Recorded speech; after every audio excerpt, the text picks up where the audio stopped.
You can cut tax rates by 20% and still preserve these important preferences for middle-class taxpayers. Not mathematically possible. It is mathematically possible. It's been done before. It's precisely what we're proposing. It has never been done before. It's been done a couple of times, actually. It has never been Jack done Kennedy before. lowered tax rates, increased growth. Ronald Reagan. Now you're Jack Kennedy. Ronald Reagan. Republicans and Democrats. And that's one of the more mild ones. Just one exchange from that vice presidential debate that took place last Tuesday. Some critics are calling Vice President Biden's performance condescending, mocking, and bullying. So here's the question we're asking today. Are these the qualities that Americans want in a next leader? Let's bring in our political panel. Julie Roginski is here, Fox News contributor and former political advisor to Senator Frank Lautenberg. Dee Banky, GOP strategist and former George W. Bush campaign aide. And Mary Walter, she's a radio talk show host. Hi there, ladies. Dee, let's start with you. What kind of influence do you think that this will have on the eventual election? Well, here's the thing, actually. I think that the biggest influence is the fact that this guy is one person away from the nuclear codes. I mean, this is a guy we came across unhinged who was laughing about very serious issues, Libya, people dying. So it was really weird. It was kind of creepy. I mean, it's like this guy jumped on a crazy train and never got off. So, yeah, I think it did influence folks knowing that this guy could be the president one day. Julie, what about that? I mean, it's hard to not take that point seriously, that he's laughing when it comes to talking about Iran and attempting to get a nuclear weapon.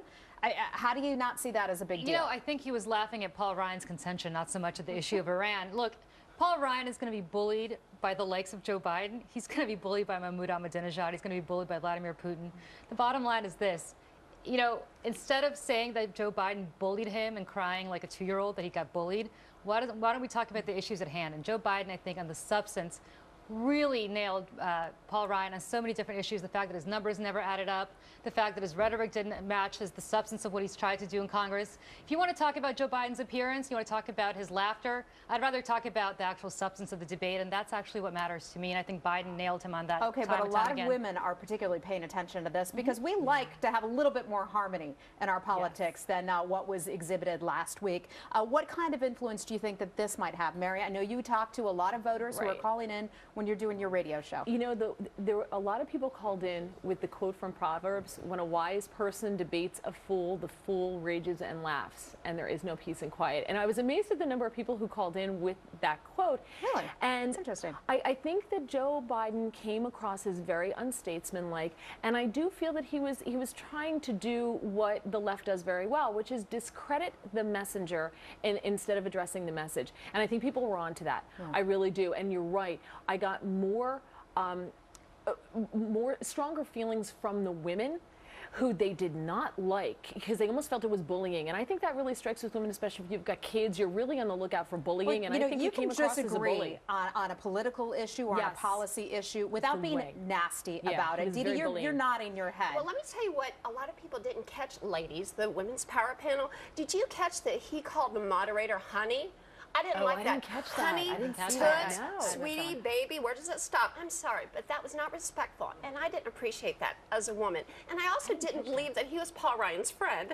Hello, my friend. You know, I don't know. But that's something that politicians always say and do. Well, I know. If you had my friend in the debate drinking game, you didn't go to work the next day. I think he may have knocked over a Kentucky still because there was something, maybe got in the moonshine. Okay, but let's talk about the potential impact on the November election. Is this going to influence voters? You say no? I don't think so. I don't think people remember the vice presidential debate, especially when you have 2 presidential debates afterwards. I don't think people will remember it. Do either of you think I think he did what he had to do, which is re-energize the Democratic base. The Democratic base, myself included, was very despondent after Barack Obama put in what I think is an abysmal performance last week or 2 weeks ago. And what he did exactly what he needed to do. He needed to remind Democrats that somebody in this administration will go out there and fight for their values. Did you like the laughing, the cheering, the jeers, the oh God? Well, you know what I liked. You know what I liked. I liked the fact that he would go out there and call Paul Ryan out, and I know a lot of people didn't, but he interrupted Paul Ryan every time Paul Ryan misled.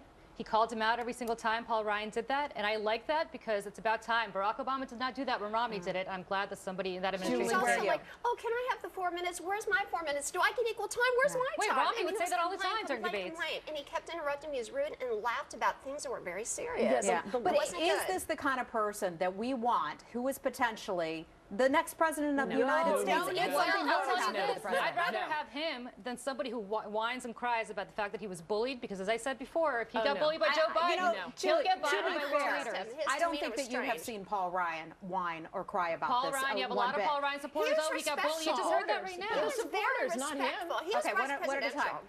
Go ahead. Well, Paul Ryan was respectful and Yes. vice presidential. He even gave deference to Joe Biden when he even didn't deserve it. Joe Biden was rude to him the entire time. And at the very end, he goes, I respect you. I like what you did. And he looked in the camera and said, I asked for your vote.